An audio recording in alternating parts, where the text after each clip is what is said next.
banking, IT manpower, outsourcing, mobile phone usage, and IT adoption developments in the Philippines. She also has her e-commerce workshop ebook and the Philippine Internet Review, 10 Years of Internet History. She's the main person behind digitalfilipino.com. Please welcome our subject matter expert, Ms. Janet Doral. Good evening, Janet.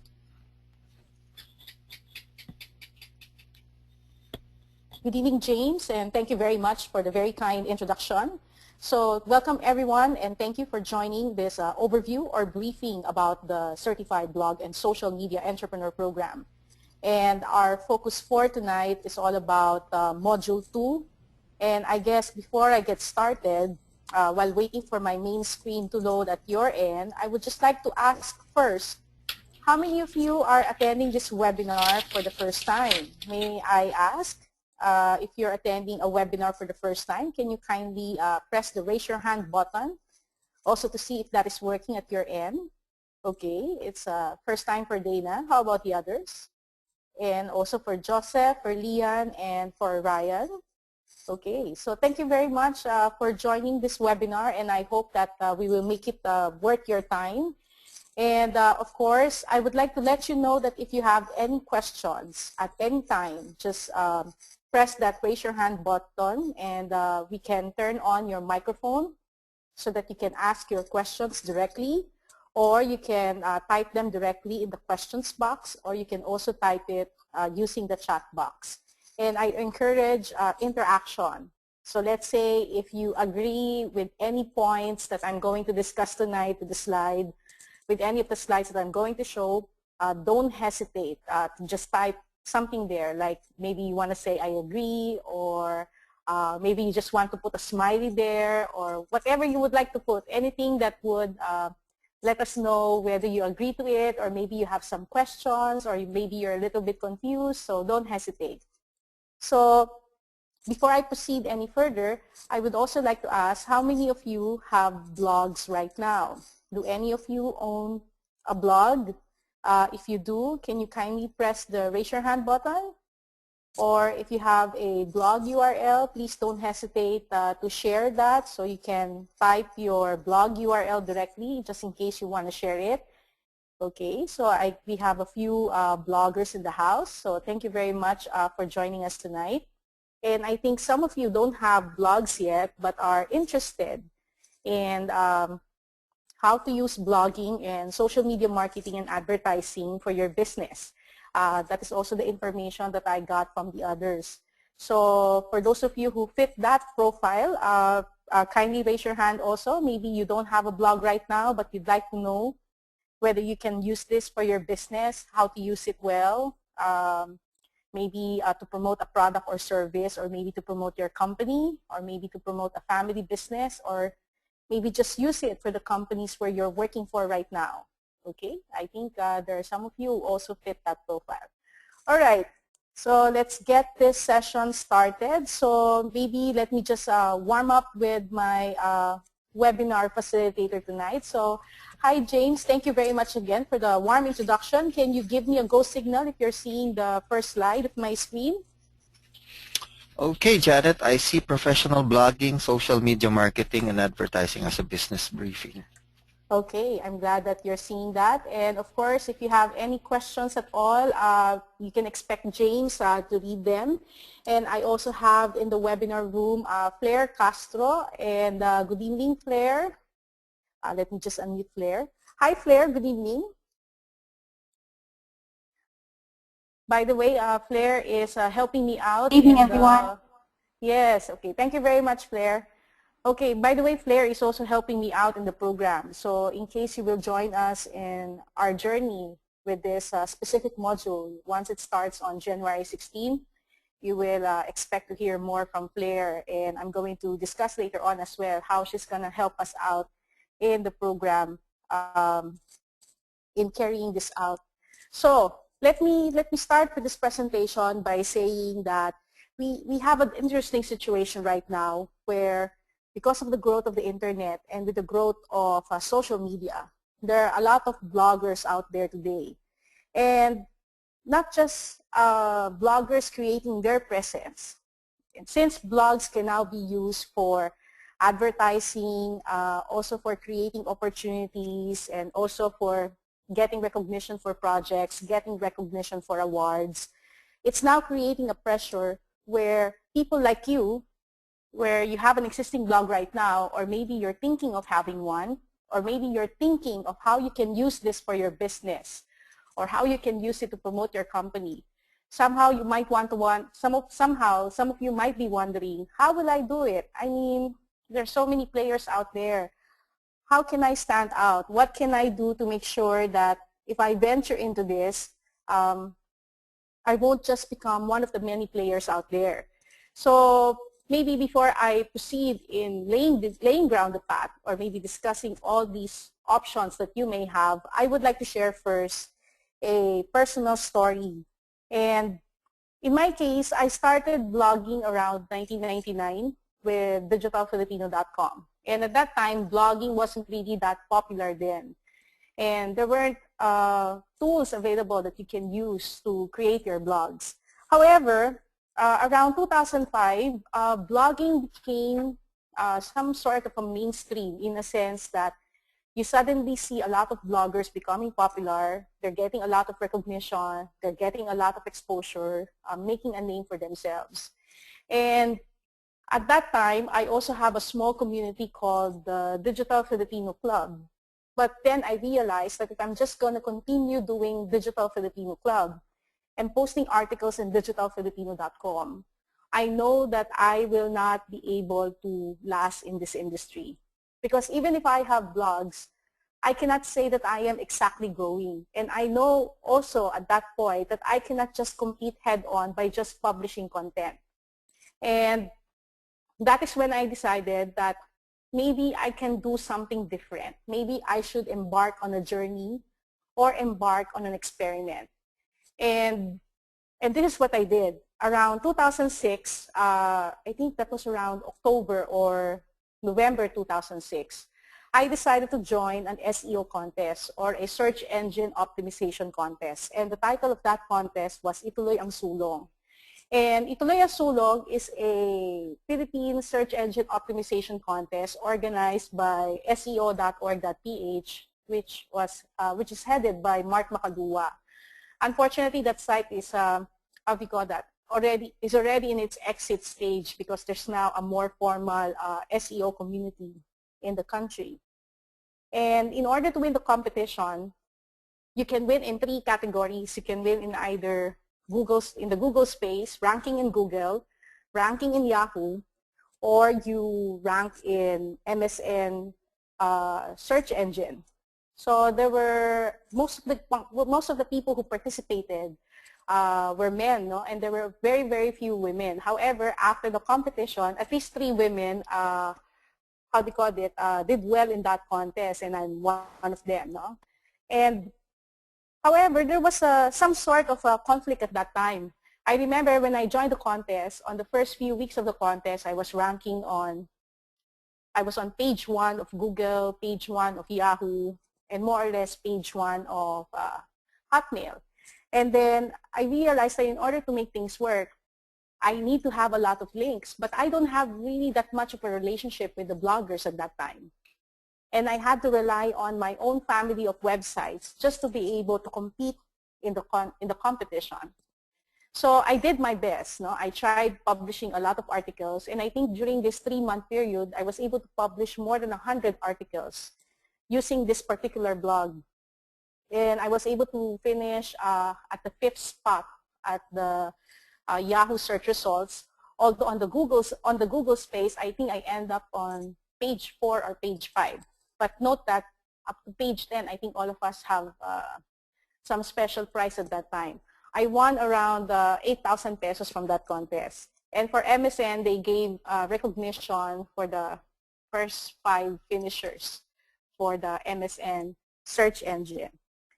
And I realized that the main important lesson that I got then was that if you want to rank, or if you want to win in a very competitive market, like in this case, in a search engine competition, if this was real life and we all belong to the same company or we all belong to the same industry, belonging to different companies and wanting to compete and enter the page one of the search engine result, we really need to establish our network. Those who did well were able to establish their networks earlier on, their own portfolio, and at the same time, they have a lot of relationship with people that allowed them to perform well in that competition. And that opened my eyes to a lot of opportunities. I realized that I have a roster of friends in the Digital Filipino Club who are actually bloggers. And I also have a lot of members who are companies that have online presence trying to sell products and services online. And as a result, I realized that what could be the possibility was to build your own blog network. And it is indeed possible to build your own blog network. If you want to venture into professional blogging, social media marketing, and social media advertising, it's important to have a blog network in place. And having that network isn't really that hard, no? I realized that you can start with your friends. You can start with the people that you know and invite them to become part of your network, especially if you have a shared goal or shared interest to make your blog sustainable or somehow to generate some sort of a revenue from what you do online. If you love to use social media, whether you love to tweet a lot, or maybe you love to use Facebook, you interact a lot, or you blog a lot, or you comment on blogs, you love to interact, you participate in a lot of groups, you can actually use that as an asset and use it for business, whether to help companies or to help yourself, to help your own business venture.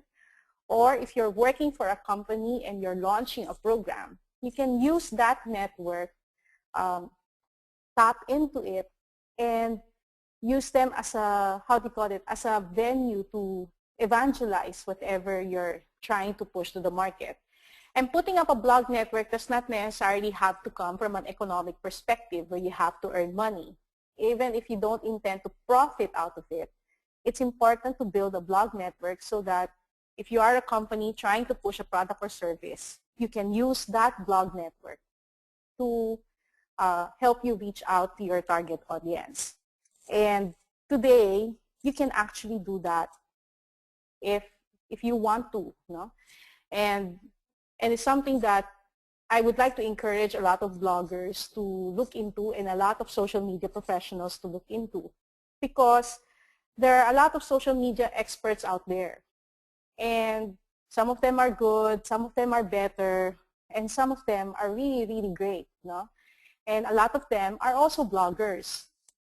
But I realized that it doesn't mean that you have a blog and you have a lot of readers, or maybe you have a Facebook account and you have a lot of friends, a lot of fans in your fan page, or maybe you have a Twitter account with thousands of people following you, retweeting you, or replying to your message. It doesn't necessarily mean that if you have that, you already know what you're doing.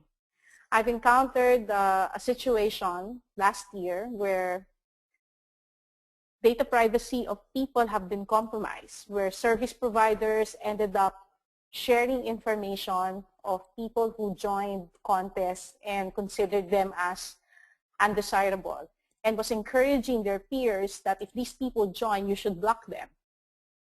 And then that's when I realized that not all social media practitioners are equal, because some may be good in what they do. Maybe they're very good in engagement.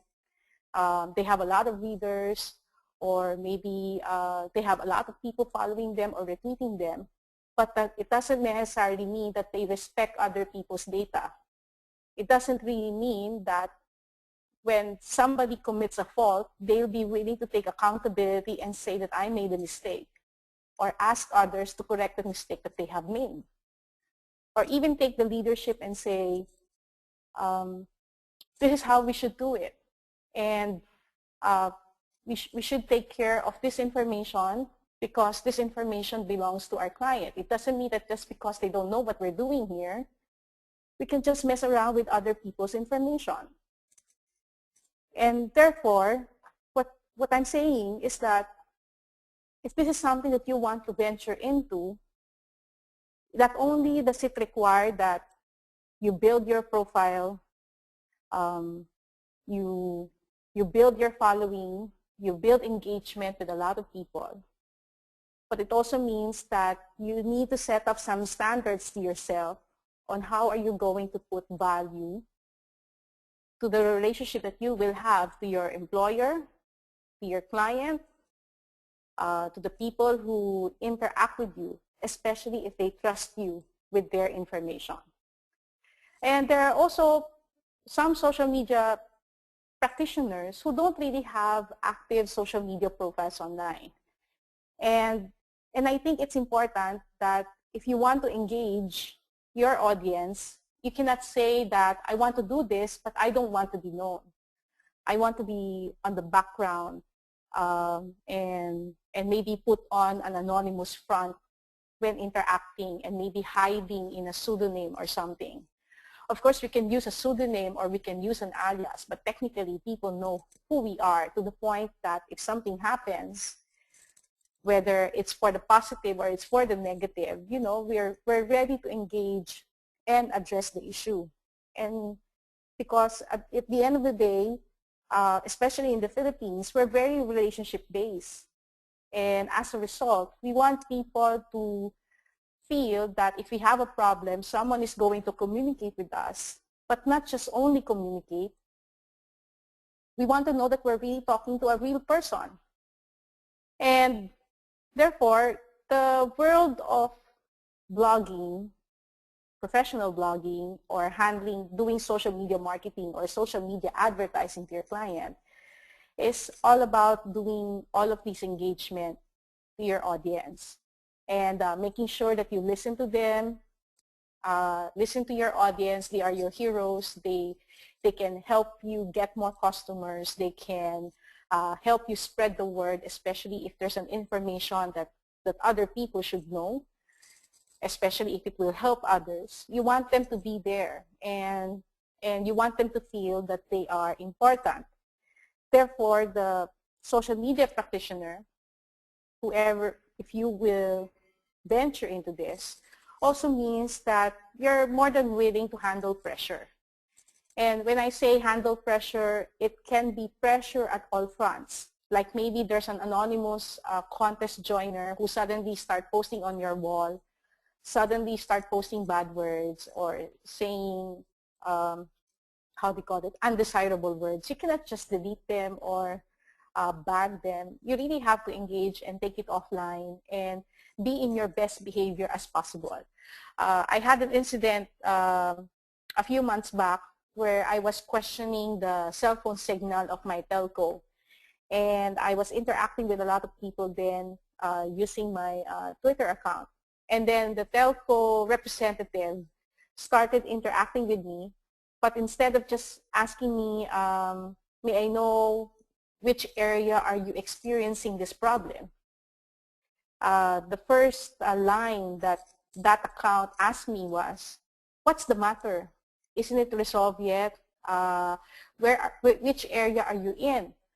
But because that account used the word, what's the matter, I was trying to translate it in Filipino. I think, how do you translate what's the matter in Filipino? Parang dating niya sa akin, anong problema mo? No?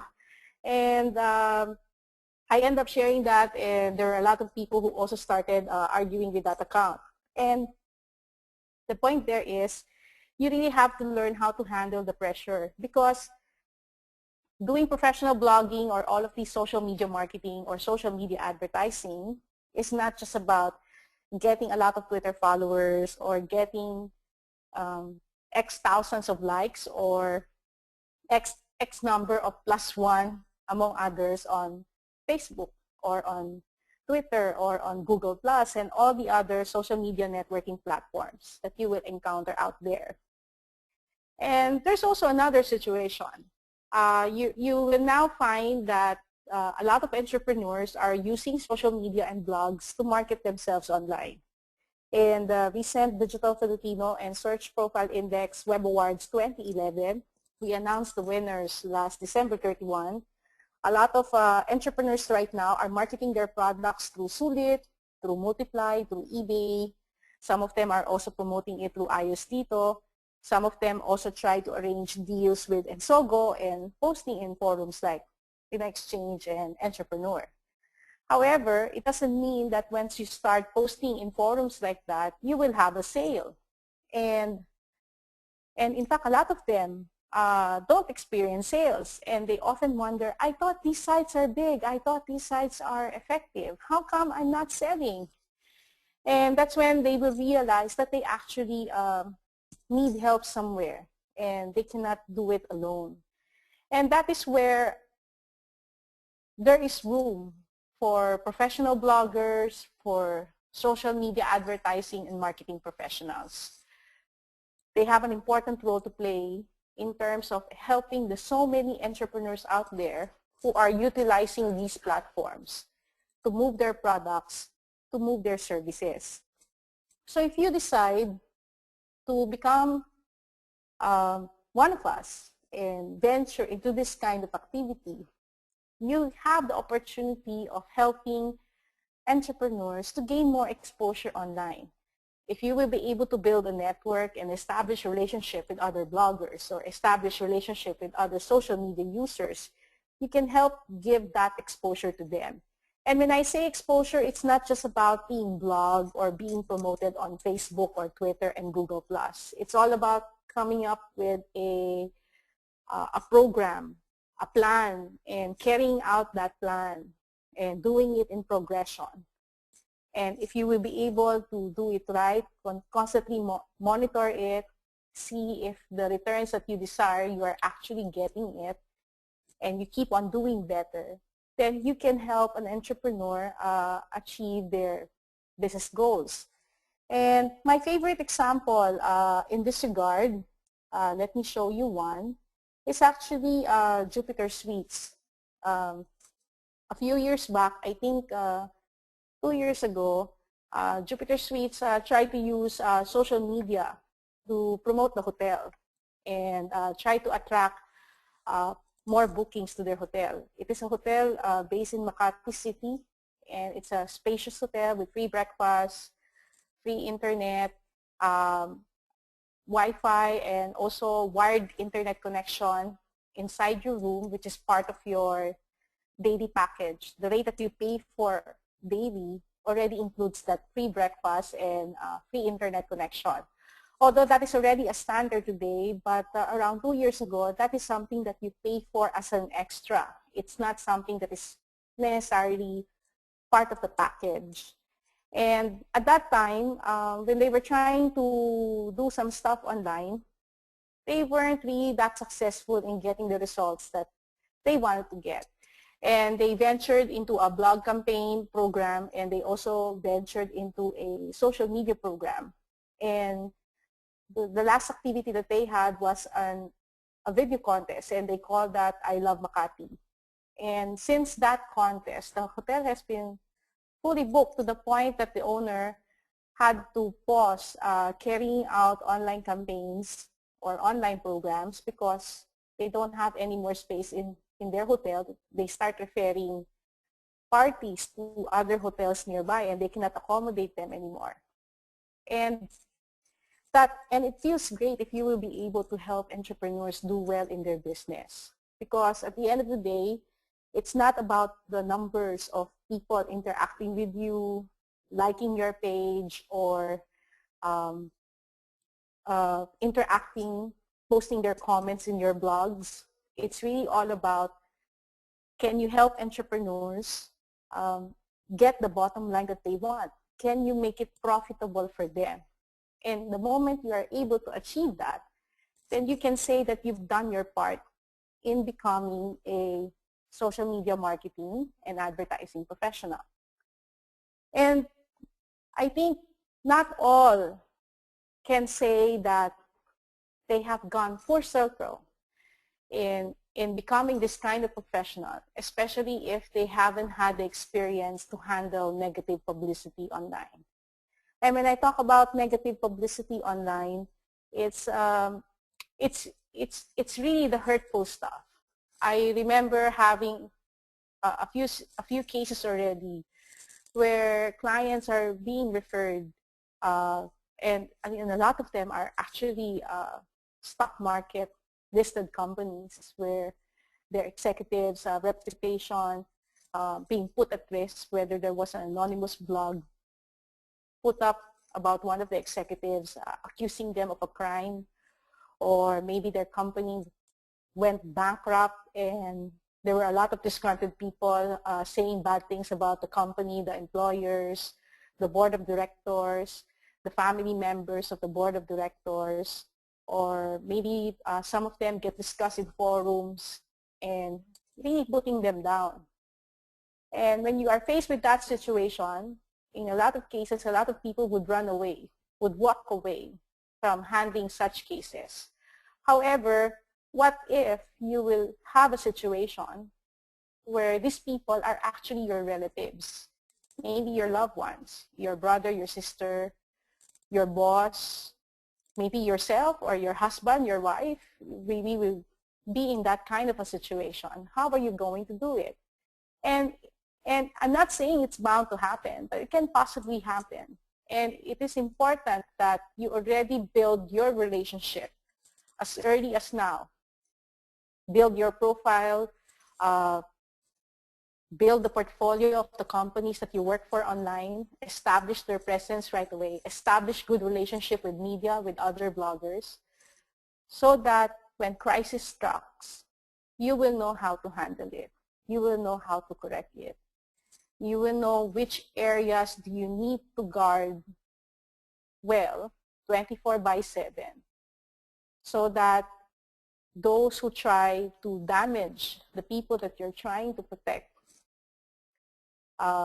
won't just get away with it, and you will be able to track them or correct whatever misinformation that they will put out there.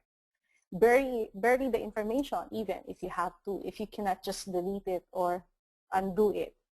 So the role of a professional blogger, the social media marketing and advertising professional, if you're going to look at it in a full circle, it's all about really from the far left to the far right. They are out there to resolve problems, not only in terms of helping the bottom line of the company in terms of pursuing sales, but also in preserving their reputation.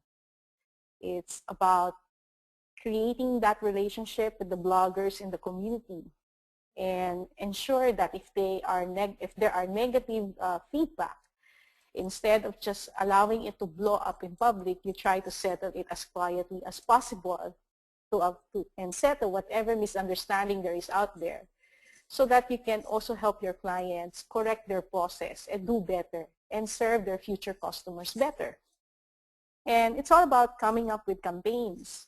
And these campaigns are not just the likes, the +1, or the retweets, no? But it's really all designed so that more people will be encouraged to buy the product of your company or your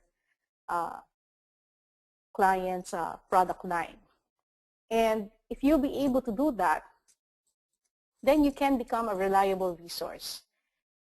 And being a reliable resource is important because there are so many players out there. But if you decide that this is something that you want to become and be able to specialize in all of these areas, then you have the chance of becoming that reliable resource, and that person can be you. And becoming the one, or becoming that reliable resource, the positive news about it is that you can actually learn it. And I know maybe it might sound a little, how do you call it? It's like underestimating the task that is involved. Well, actually, you really need to put a lot of hard work in terms of carrying it out. But you can actually learn it. And of course, you can look into the various online resources out there. There's so much information published online for free that you can read about And if you will not just read but also put them into practice, you can learn a thing or two. If you have a lot of friends in this space, maybe you can ask them if they can take you in as an intern, or maybe train you, maybe give you some small tasks until you're able to accomplish more and more complex tasks and learn how this business works. You can also ask them to mentor you in that situation. Of course, there's another option where you can take courses, and there are a lot of courses out there. And for the e-learning edge, they have the digital PR program, which is catered for the public relations professional. They also have the certified digital marketer program, which is catered for those who would like to become, how do you call that, digital marketers, digital agency heads, among others. And of course, on our end, we have the blog and social media entrepreneur program. And the blog and social media entrepreneur program, this is the first time that I've created this wheel to depict what the program is about. It is comprised of 3 modules.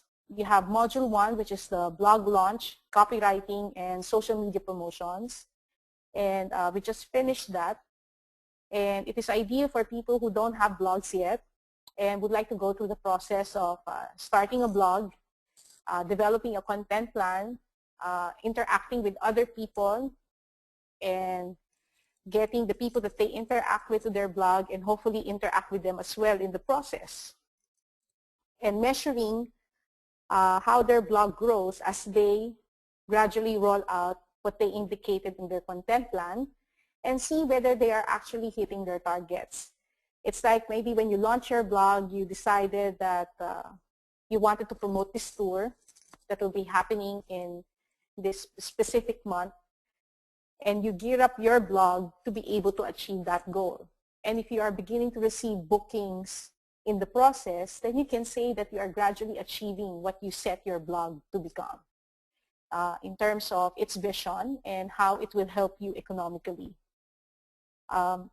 We also have Module 2, and Module 2 will start on January 16. The Module 2 is actually that pink one.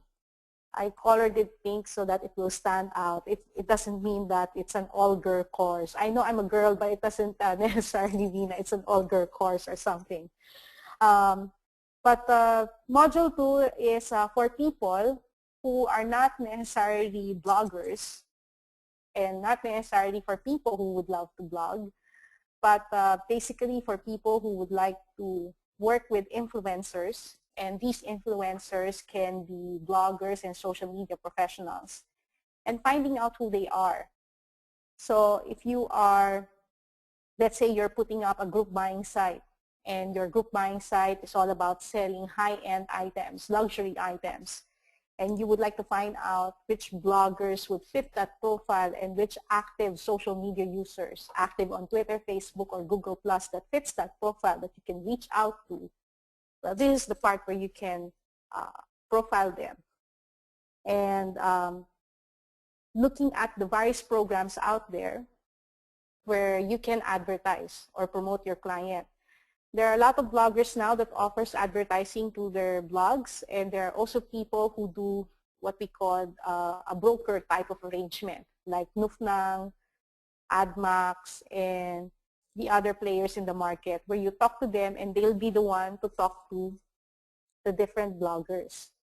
Or if you are able to establish the relationships earlier on and you join the right groups, you can also make a shout out and invite bloggers to become part of your network and start one, and package a service that your client can avail of, or design a campaign that you can do with these bloggers and set that budget for it, get your client to approve it, or get your employer to do it, fund it, and execute that program.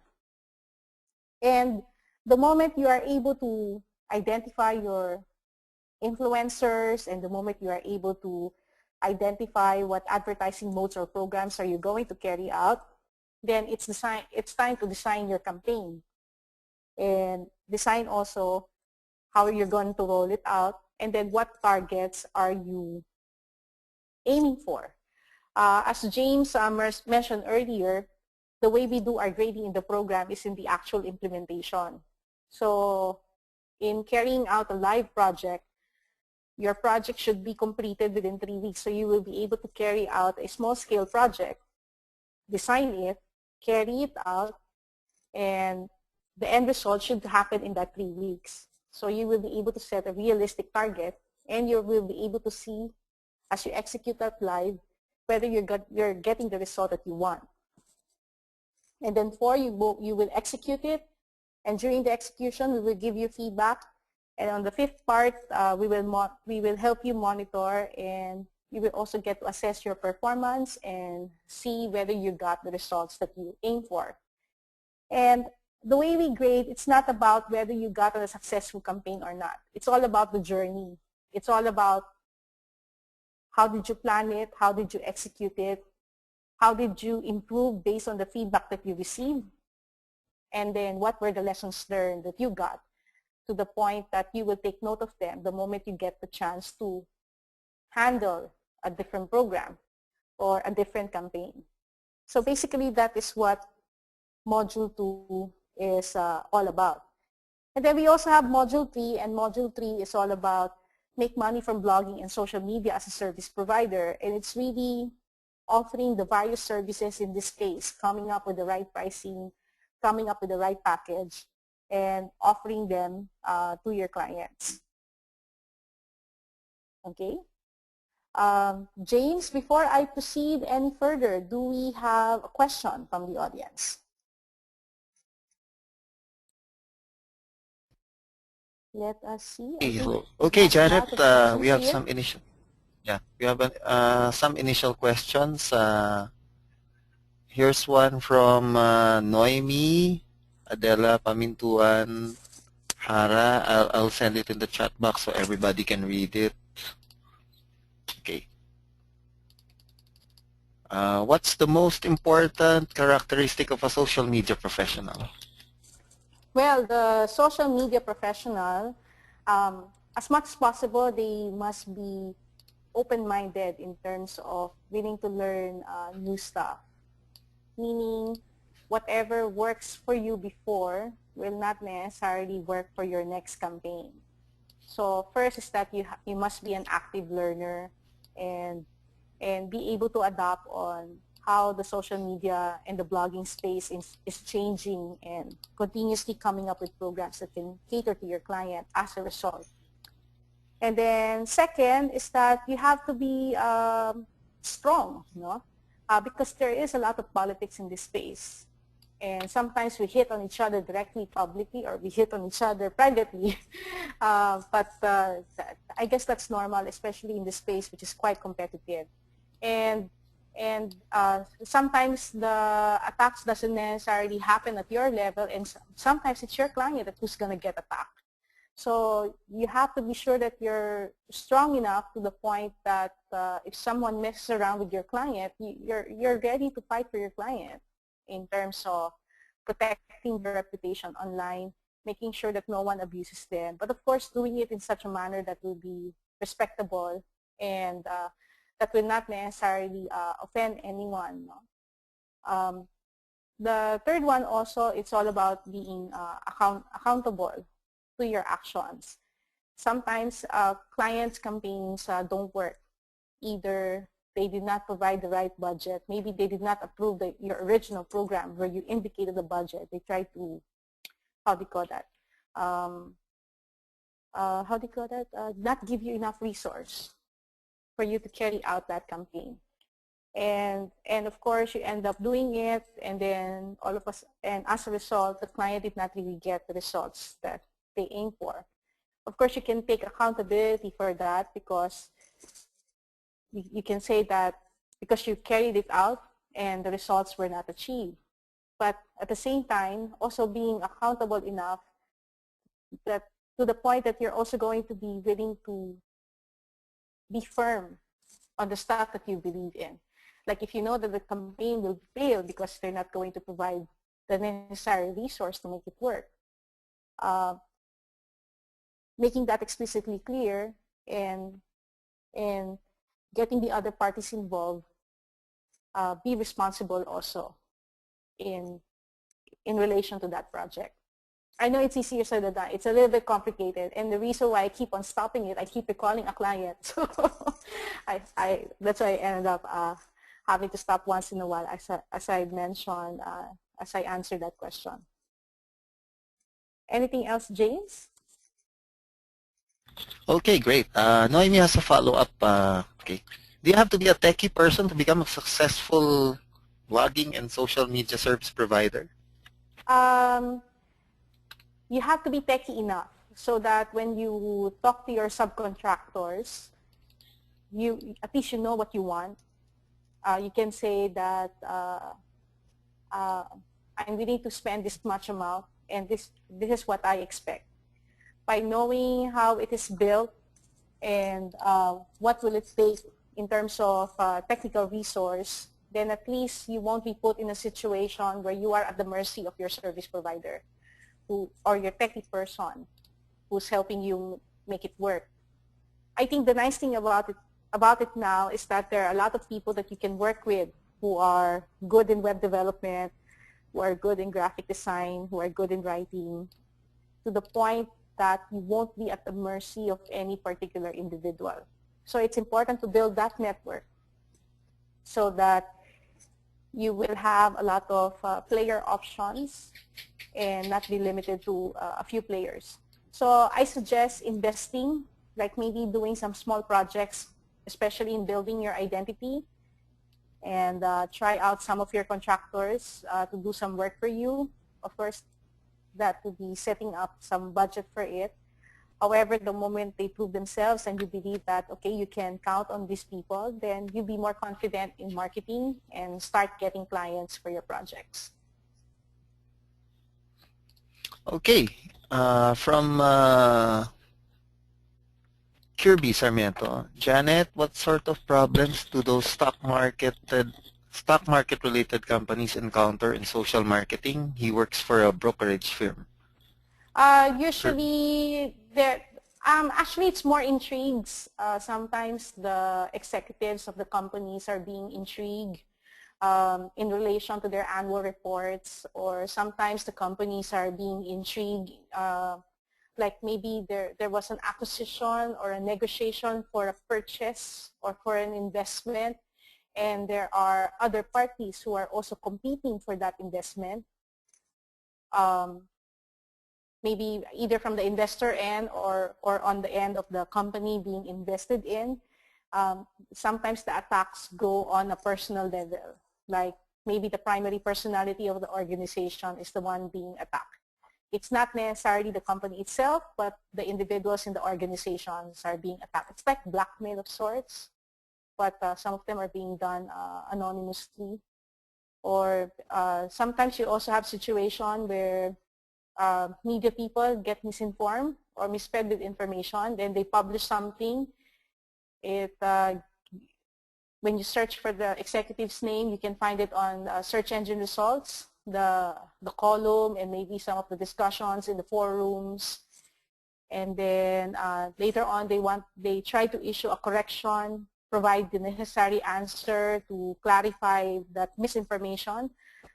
Even though they got published, still when the executive's name was being searched, those negative information still appears. So sometimes they have to be corrected in order to preserve the integrity of the people who got affected. Okay, that's very enlightening, Janet. Here's the last question for now from Jermaine Salvador. Can you cite a case wherein a business really made a lot of sales solely from a social media campaign? I think the best example of companies who did well with social media campaigns are the group buying sites. Actually, when you look at the companies like Ensogo, Cash Pinoy, Bayanihan, and the likes, they did well by just being purely on social media. When you look at the traditional companies, however, it's a different story altogether. Most of the traditional companies have tried to use both traditional forms of campaigns and then online forms of campaigns. However, a lot of the small businesses are shifting their capital, meaning if they only have 100,000 pesos, it is likely that they will spend 80 to 90,000 of that through online rather than spend it offline, like advertising in a printed publication or printing out flyers or joining exhibits. They find themselves now better off to spend that same amount of money and propagate and using it to the various social media platforms and reach out to more people. So I guess that's it for now, James. So let me just continue with this one. So the idea Hey, there Janet. is so the idea there is if you decide to become a blog and social media entrepreneur, you have the opportunity to help business build brand presence online.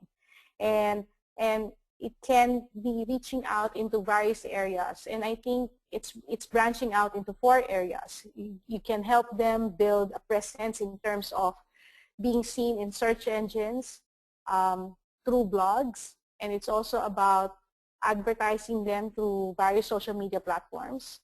And it's also about coming up with creative programs or creative campaigns like promotions, special contests, advocacies, and the likes through their own online presence or creating mini sites or whatever fan pages they might end up doing just to create that buzz to spread what they are promoting, to help boost their business.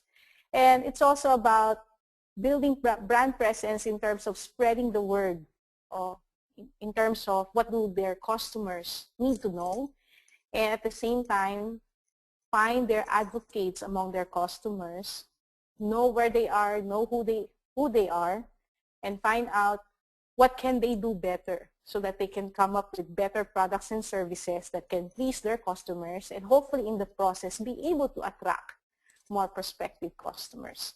So that's how exciting this space is. So if you are the kind of person who's very, very interested in terms of helping entrepreneurs do better in their business, and as you help others, you know that you will also reap the rewards, then this is something that you can get into. You can be likable, and because if you help more people, then, and if your clients get very happy because you succeeded in handling their campaigns, they will end up referring more business to you. It's also flexible because you can work from home, and if you are able to establish a network with bloggers and with the community, then you will also put yourself in a situation where you can become an influencer. And that is something that cannot be matched by money. It's something that you can hold on to. Of course, some people say you're only as good as your last project, but I think in online, it is understandable that there are campaigns that will click and there are campaigns that will not click. So I guess it's all about learning and keep on doing better and trying harder the next time around, or trying harder in other projects.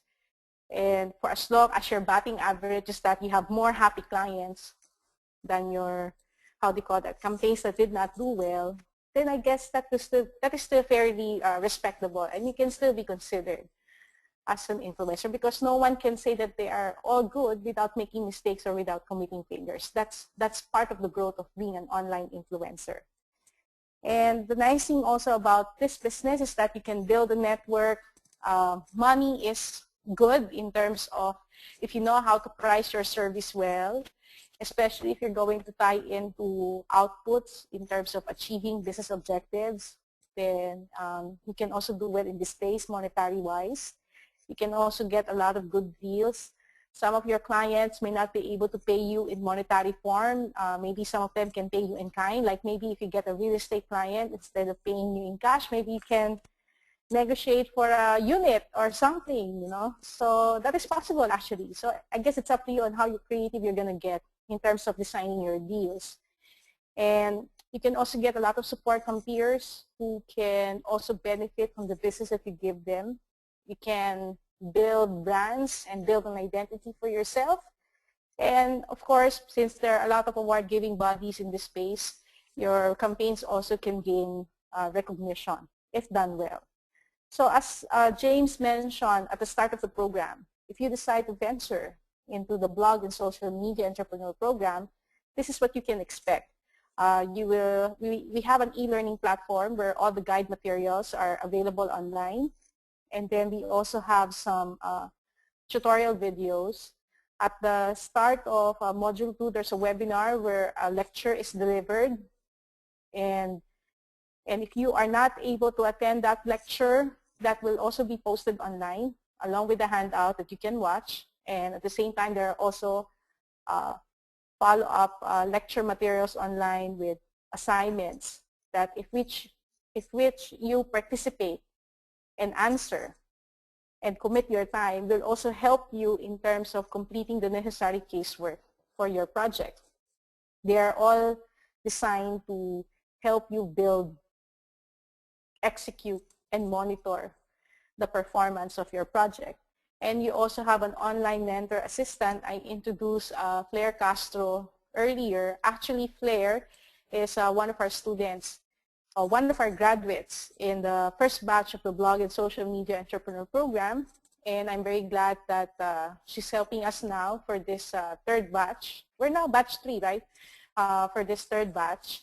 So after the webinar lecture, all of the interaction in terms of you're answering your questions, or maybe you have specific concerns in terms of how to use a specific social media platform, or how to reach out to a specific blogger, or maybe how are you going to go about your metrics.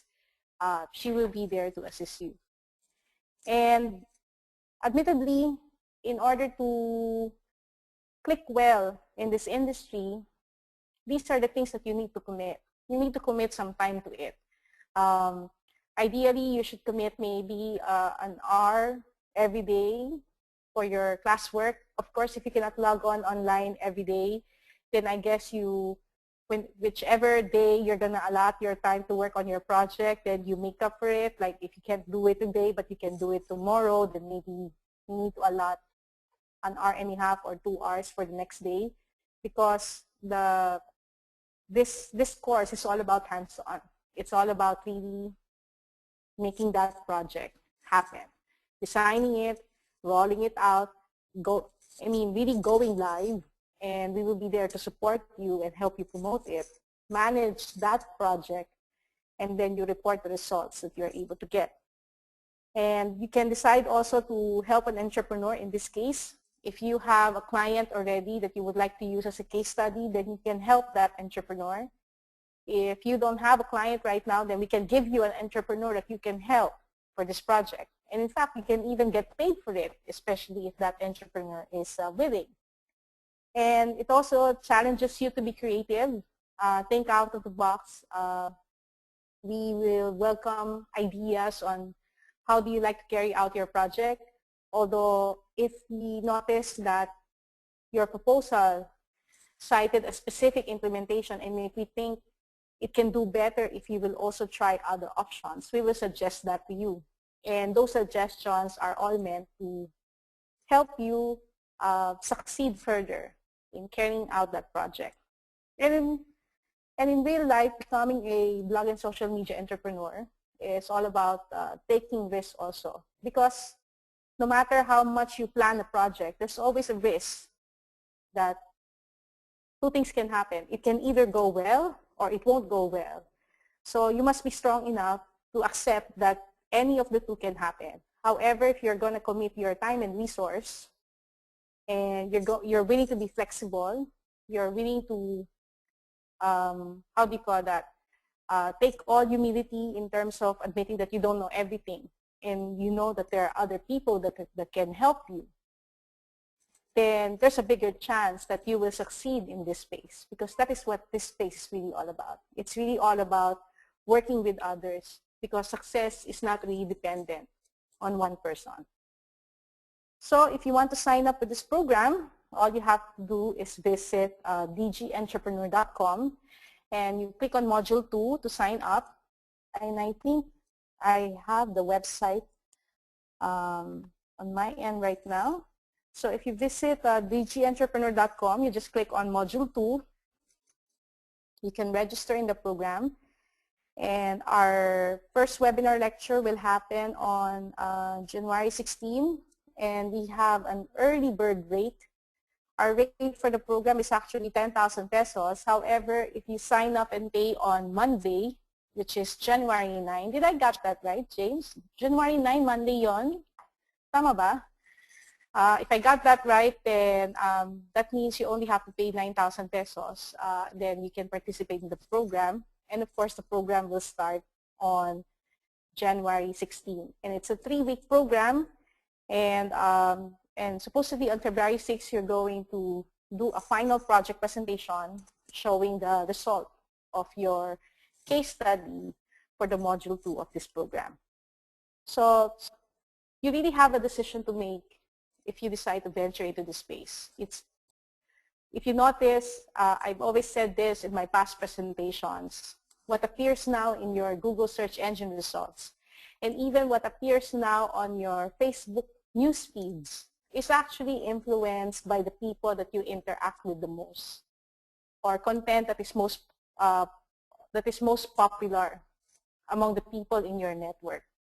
So meaning the platforms now are pushing messages that they believe is important to you, primarily because of how you interact with other forms of content, like maybe posting comments, or maybe the articles that you share and the likes. So if you don't take charge, then that means that the other influencers will more or less play a role on what you will be able to see in this space. However, if you will take charge, you can become the influencer. Through your network, you can push content to people that you believe is important, that you believe must be read, that you believe should be shared to others. And you have the chance to become that influencer in this space. And it's only a matter of deciding that you want to become an influencer. And if you do, I hope you will find that this program will suit you. Okay. Thank you very much for joining our free webinar tonight about this module. And I hope that by sharing also our experience, you will find some of the things that we've done to be useful also in designing your own blogging, social media marketing, and advertising program. James, do we still have questions from the audience? Got a few more of them. Here's one from Lord Allen Hernandez of Accenture. Okay, I'm putting it in the chat box. I want to freelance. Where do I find potential clients? Actually, if you want to freelance, the best way to find potential clients is to really build your profile. If you want to get blogging gigs, then the best way to get a blogging gig is to put up a blog and flaunt what you know. You can write, share your knowledge, maybe start building your website and the likes. And as you become more active online, you can create a page in your site, like an about page, saying that you can also render the following service. And as you get more readers to your blog who will also get to see your services page, then you might end up having people contacting you in the process. So the best way to sell is to really by sharing what you do. So if you share your blogs, your writings, in the process there will be other people who will be interested and say, I want to make something like that. Can you help me? Is that a service that you can offer? How much do you charge? That's how a lot of people get started in this space. If you don't have a portfolio, admittedly, it's very hard.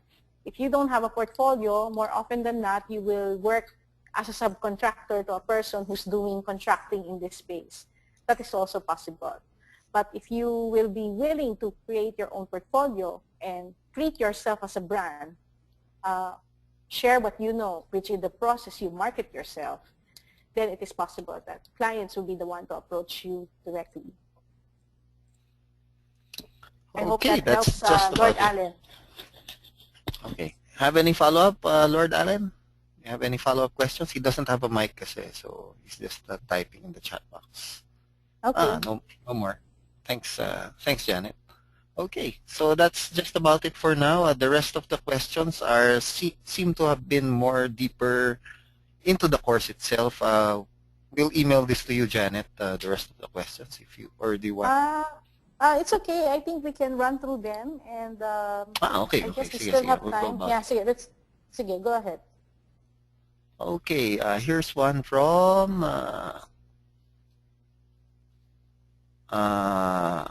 Eric Ong. Give me the rock. From Give Me the Rock. Okay pa. Okay, Eric Ong says, how critical are the aesthetics involved in the design of a blog or site? Is professional web design necessary? I think it's all about clean design, and it depends on the client that you have. If the client that you have is maybe in the fashion sector or in a luxury sector, lifestyle sector, then the design of the site should reflect that atmosphere, that look, that feel.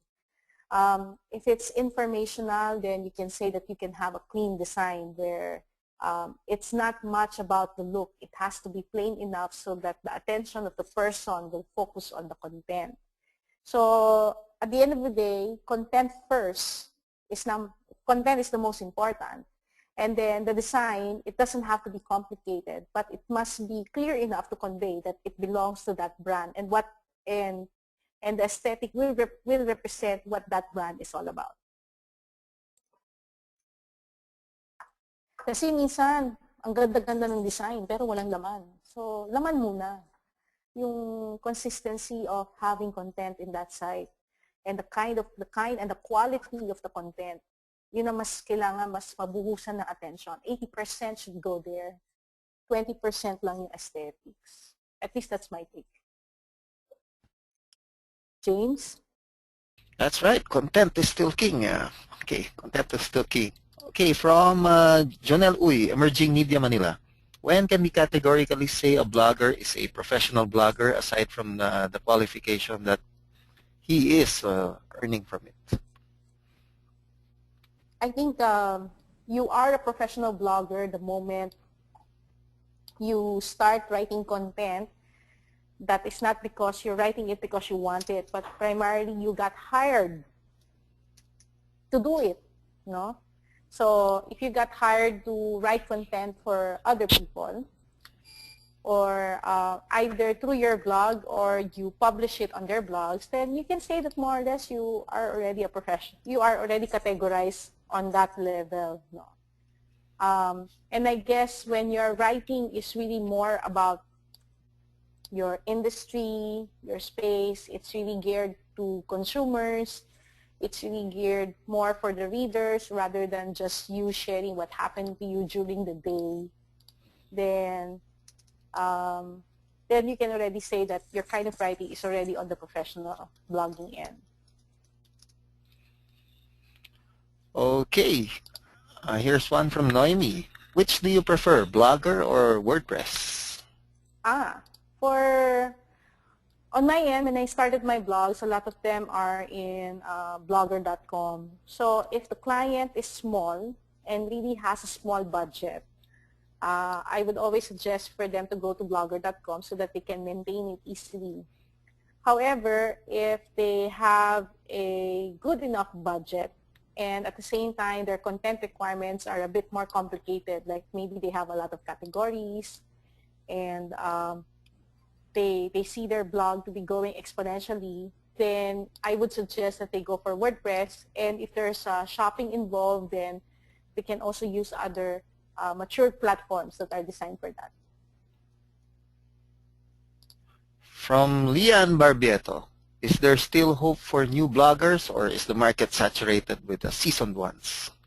I think there is still hope for new bloggers because a lot of the clients do not want to be tied into the seasoned ones only. In fact, that is the reason, like in my case, in my blog network, I don't care, I don't work with the seasoned ones. I work with the novice and the newbie ones. And primarily because um, that is a segment that is often neglected. So it's up to the blogger on how they will face the challenge in terms of going online, making themselves different from the other players out there. And for the blog entrepreneur, how they can come up with a package so that they will be different or have a niche or have an edge in comparison to other brokers out there who are marketing their blog services. Okay. This is my personal question, Janet. There are envelopmental journalists. Are there envelopmental bloggers? It depends on how you look at envelopmental. What we refer to as envelopmental in journalism, it's where maybe a journalist is receiving a salary for writing. And then in the process, somebody, let's say a subject that they are interviewing, wants to get a special favor in terms of a story being published and pays the journalist under the table. That is technically what envelopmental journalism is all about. No? It's like moonlighting, but it's like an under the table type of payment. In terms of blogging, if the blogger is employed by a publishing company, like a publishing company owns that blog and they're getting paid to write following a story format or story guideline. And then if they accept an extra payment that is not disclosed to their employers, then that is also envelopmental. However, if let's say like in my case, I hire bloggers to write for me for campaigns, and the bloggers basically own their own blogs. So basically they are the publishers or they are the editors of their own blogs. So when I pay, that is not envelopmental. That is what you call like a placement. It can be in the form of an advertorial, advertising, or a story placement. Or in another way of looking at it, it's also what we call like a content donation or a story fee donation. So it depends on how the bloggers package their services. So tandaan natin, pag sinabi nating envelopmental, it's under the table. And under the table in a sense that the employers of the writer doesn't know that they are doing this type of special transaction to favor a subject. That is how envelopment, that is what is originally meant by envelopmental. Okay, great. Very enlightening distinctions, Janet. Here's from Corinne Emata. Does it really matter having your own domain name? Well, there are blogs that don't have domain names that are popular. And so whether you have a domain name or not, for as long as you have good content, okay siya. Maganda lang na mag-invest ka it's nice to invest in your own domain name for branding purposes. Kasi baka mamaya kunin ng competitors mo, especially your name. The last thing you want is maybe you become so popular later on, and then you become a subject of something negative, and all of a sudden, the first thing that they will get is your domain name. So there are things that you have to secure right away, whether for promotion or for simply protecting yourself. Does this also involve, Janet, using a pen name or a web name? Yes, especially if you thought of a brand. Let's say you thought of a brand name. So to avoid other similar names, to assert ownership to it or to assert ownership of the idea, then it's important to get a domain name. Like in my case, when I read Evan Ishward's Digital Darwinism, back in 1999. That's where I first got the inspiration for digitalfilipino.com. So in order to own it as early as possible, the moment I thought about it, I was on a plane ride back to the Philippines, then from the US. The moment I got here, the first thing I did was register the domain name because I want to make sure that even though others can use the word Digital Filipino, I know that I have the domain name. And I got it on a 20-year contract so that at least for 20 years I will not worry that somebody else might steal the domain name from me. Okay, great. Unlike DTI that you only have 5 years for your for your name. Yes, yes. Okay. Because the domain name is global di naman siya local. Yes, that's correct. From Kirby Sarmiento, what are your thoughts on Tumblr? Most people say that it is only for people who are too lazy to create content of their own. No, that's not true naman. No. I love Tumblr and I use Tumblr right now to share photos that I like sa Flickr and adding my own thoughts and comments to it. Anything that is meant to be shared, anything that you're not so hung up about in terms of copyright, it's best to disseminate it through Tumblr because you want other people to share it and to appear on their respective pages. Of course, it means though that the design of the content must be pang-viral, no? Kasi a lot of people post content on Tumblr and akala nila kakalat kagad. The only way content in Tumblr can get spread out if the content is worthy enough of going viral. So keep that in mind should you decide to maintain a Tumblr account, especially if your purpose is to create content that you want to go viral. Okay, it's still content. Content is still king. Okay, from Jermaine Salvador. Okay. Are there issues of plagiarism in blogging? Can this be prevented among bloggers? Yes, there is still some issues on plagiarism, and sometimes a lot of the bloggers are guilty on that topic, especially when they are still starting. And usually what happens here, siguro dahil na rin sa Google, you can now really monitor your content if it gets published on other blogs. The nice thing about the search engines today, they really penalize duplicate content. So plagiarism is not as pervasive as it used to be. And at the same time, also blogging community is very vigilant. So if you don't want to damage your reputation versus other bloggers, then you really don't want to commit plagiarism because it's hard if another blogger points that out to you. But of course, if you fall victim to it for one reason or another, maybe without malice, you saw something and you thought it was okay to copy it because you thought maybe, you really thought that it was okay. If you really made a mistake, just apologize for it. And usually, as long as you take accountability for your action and apologize for it, people move on. Okay, great.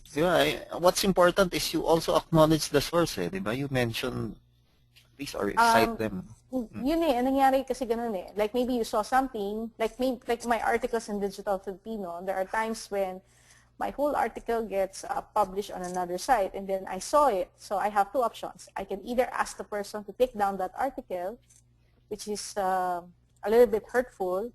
I usually just write to the person and ask to add a blurb like republish with permission of the original author and citing my name and then linking to the site so that they know that they should have asked for permission. Okay, great. From Joseph Narvades, you were talking a while ago about why didn't you delete the negative post in your blog? And how much did you invest when you were starting your blog? Is it right to hire a proof editor or a web designer? On the question you were talking about earlier, why didn't you delete the negative post in your blog? No, that wasn't in my blog. It's something that was published on another blog. Let's say you have a client and then there was a negative post that was written about your client. Of course, you cannot delete it, maybe especially if it's owned anonymously or created anonymously and there's no way to shut down that site, the best thing that you can do is to create new content so that that negative content will get buried in the succeeding pages of the search engine results, especially if your client is willing to allocate time and resource in terms of creating new content. Then you can work hard in terms of coming up with a online content program so that your desired content can be further propagated, further sinking down that negative content. In terms of how much did I invest when I was starting a blog, well, actually almost, if I use Blogger, then it's zero. No? If I buy a domain name, then that means $10 a year. And then everything else is time. It's really making the time to write. As much as possible, if I'm not that busy, I try to write one blog post a day. However, if I am busy, I also try to update content through other platforms. Like tonight, I cannot blog. However, I will be sharing my deck at SlideShare. I consider SlideShare actually as a blog for me in terms of sharing my deck. So I will update that and upload this deck tonight. And I also have YouTube, so the video of this tonight webinar will also be posted there. So you can consider that as a video blog. So you just have to invest in terms of establishing your social media presence online, and then have some sort of a content program of what you're going to post and disseminate that will more or less support what you envision in terms of brand building, either for yourself or for your client. Is it right to hire a proof editor and a web designer? If you are publishing an ebook of sorts, then I think it's okay to hire a proof editor. Although in my case, I just keep on reading and reading my posts. And usually I end up always having to proofread it every time I read it. So just keep reading it until you reach a point that after reading it several times, there's nothing for you to edit. Then that means you got it right. Okay, great tip. The time is 8:23. We still have a few more minutes, about 6 or 7 minutes before. We'd also like to hear your voices, so if you could click on the raise your hand icon so we could put your mic on. Okay, we'd like to hear your voices. Here's one from Ryan T. Bloggers are critics writing about current situations and cases. Do bloggers often get threats when they tackle sensitive cases? Some of them do get threats, especially if they tackle highly sensitive political topics, especially in the provinces where media protection is not that strong, no? Especially in the far-flung provinces. A lot of the people there, even though they can blog, they are afraid to blog and voice their opinion because all of a sudden the police authorities in the area know them, the politicians in the area know them, when they're discussing local political developments. But here in Metro Manila, it's not necessarily the case. And in fact, they might even be afraid to threaten you because usually when a blogger gets threatened, their first instinct also is to write about it because that's the only way that they can protect themselves by also expressing that they got threats. So I guess when writing controversial topics or issues, it's really deciding on your end whether you would want to speak up and whether it's really going to be worth to speak up because the thing that you're about to do will either help a lot of people or save a lot of people or save the community, save the environment. It's really a matter of where you stand and what are the things that are important for you. And that's a decision that you really have to make. On threats, some threats are real, some threats are just bluff. So it's really a personal decision on how far a blogger should go in terms of handling threats, especially on issues that they strongly believe in.